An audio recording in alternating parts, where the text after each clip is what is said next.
यदि हम पूरे देश का एक चित्र देखें तो हम देखते हैं राज्यों में कि जिन राज्यों में एक्टिव केसेस 50,000 से कम हैं, 50,000 से 1 लाख के बीच हैं और एक्टिव केसेस 1 लाख से ज़्यादा हैं, उनकी यहाँ मैपिंग की गई है।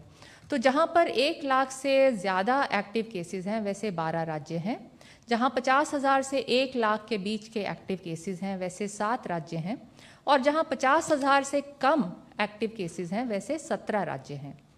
यदि हम राज्य देखें जहाँ पर कि केस लोड ज़्यादा है, वो राज्य 7 वाली टेबल पे हैं और क्रमतावश वो हैं महाराष्ट्र, कर्नाटक, केरला, उत्तर प्रदेश, राजस्थान, आंध्र प्रदेश, गुजरात, तमिलनाडु, छत्तीसगढ़, वेस्ट बंगाल, हरियाणा और बिहार। केस पॉजिटिविटी एक बहुत इम्पॉर्टेंट इंडिकेटर है जो कि बताता है कि हमारे कितनी मात्रा में केसेस हैं और किस प्रकार से वो फैले हुए हैं। तो यदि हम केस पॉजिटिविटी लेस देन 5% देखें तो ऐसी 3 राज्यों या यूटीज़ में है। 5 से 15% पॉजिटिविटी 9 राज्यों में है और 15% से ज़्यादा पॉजिटिविटी 24 राज्यों में है।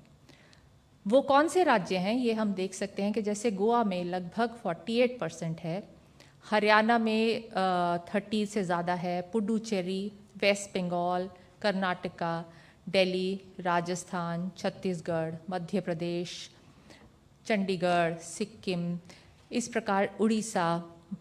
इस प्रकार से इन राज्यों में पॉजिटिविटी हम देखते हैं कि काफ़ी हाई है, जो कि एक चिंता का विषय है हमारे लिए और पूरे देश के लिए।